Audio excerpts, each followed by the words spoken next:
Je m'excuse.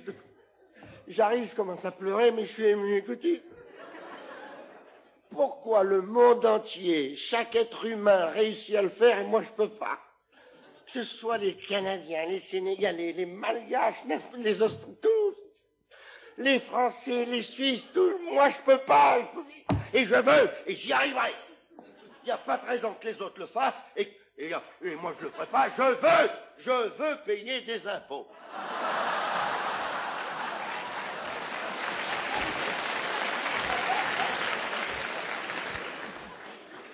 Lorsque je suis arrivé à Paris, de mon petit hôtel, en face, j'ai vu un homme qui pleurait. Qu'est-ce qui se passe? Il me dit, figurez-vous que je suis un ébéniste et j'ai beaucoup de talent. C'est pour ça que vous pleurez? Rassurez-vous, ça vous passera. Il me dit, non, mais figurez-vous que je faisais de très très beaux meubles que j'expédiais dans le monde entier. Un jour, on a fait un article dans le journal sur moi, comme quoi je représentais l'art européen. Alors immédiatement, les inspecteurs des contributions sont venus, ils m'ont tombé sur le paletot. Moi qui suis artiste, ébéniste, je vis éthéré, je ne sais pas tellement bien compter. Ils se sont régalés. Ils étaient 4 contre moi. Un artiste qui a du talent contre 4 inspecteurs des contributions. Ils ont gagné au premier round. Ils m'ont fait payer des taxes, des surtaxes, comme quoi j'avais pas déclaré tant, à l'année tant et tout. Ils m'ont fait vendre tous mes meubles. C'est triste, un ébéniste qui est obligé de vendre ses meubles personnels pour payer ses impôts. Mes varlopes, mes rabots, j'ai tout vendu. Il me reste plus que la sueur pour pleurer. Oh, naïf que vous êtes.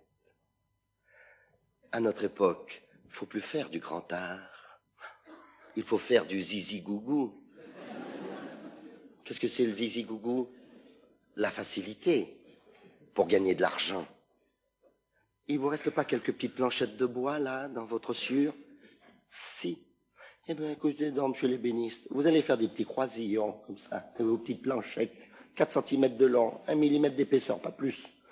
Vous allez mettre un petit caoutchouc. Votre femme va peindre un petit pantin, vert, rouge, jaune. On va tirer dessus, zizi gougou, zizi gougou. Je vends ça sur les boulevards, 1 franc. Ça nous revient à 0 franc 0,5. On fait 95% de bénéfices nets. Je paye pas un rond d'impôt, dis donc. Pas de taxes, rien, même pas de TVA.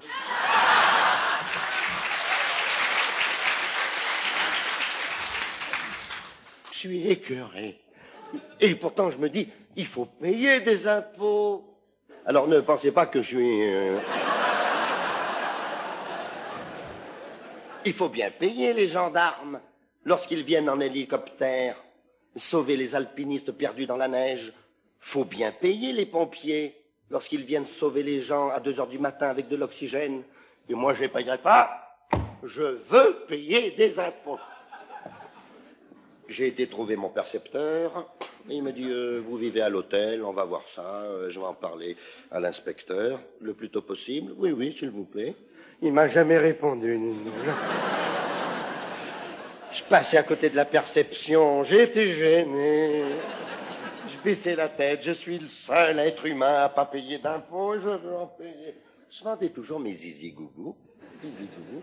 Les petits-enfants sur les trottoirs. Maman, je veux 2 zizi-gougou. Vous battez pas, vous aurez des zizi-gougou, zizi-gougou. J'ai été rue de Rivoli. Je me suis dit, je vais aller parler au ministre des Finances. Ça marche très bien pour lui. Ne vous faites pas de soucis, ça va très bien. Il y a des marches en marbre, des rambardes en platine serties de diamants, des tapis en laine rouge épais comme mes coudes. Il y avait les huissiers qui étaient là avec leur chaîne de montre autour du cou. Chef huissier, je m'excuse de vous appeler. Regardez, c'est l'autre zig là qui arrive. Ça fait 3 fois qu'il vient cette semaine. Oui, celui qui veut payer des impôts. Il veut parler au ministre pour ça. Dites donc, si on vous voit encore arriver ici, on vous fout chez les dingues. Hein. On vous amène à l'asile Sainte-Marie avec la camisole de force. Alors je me suis expatrié. J'ai été en Suisse. Je vends toujours des zizi-gougou. Vous m'avez vu à Genève, au pont du Mont-Blanc, ou à Lausanne, là, zizi-gougou, zizi-gougou. Je les vends toujours 1 franc. La Confédération helvétique m'est tombée sur le paletot. Il dit, qu'est-ce que ce français, là? Qui vient manger la brioche des Suisses?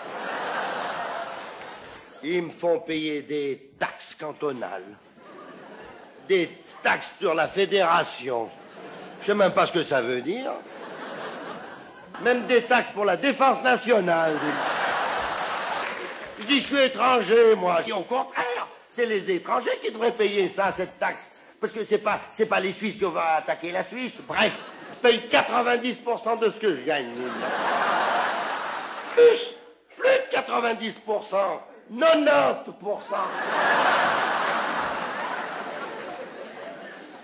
Mais je réussis à faire des économies. Et savez-vous ce que j'en fais de mes économies? Chut. Je vais les planquer en France.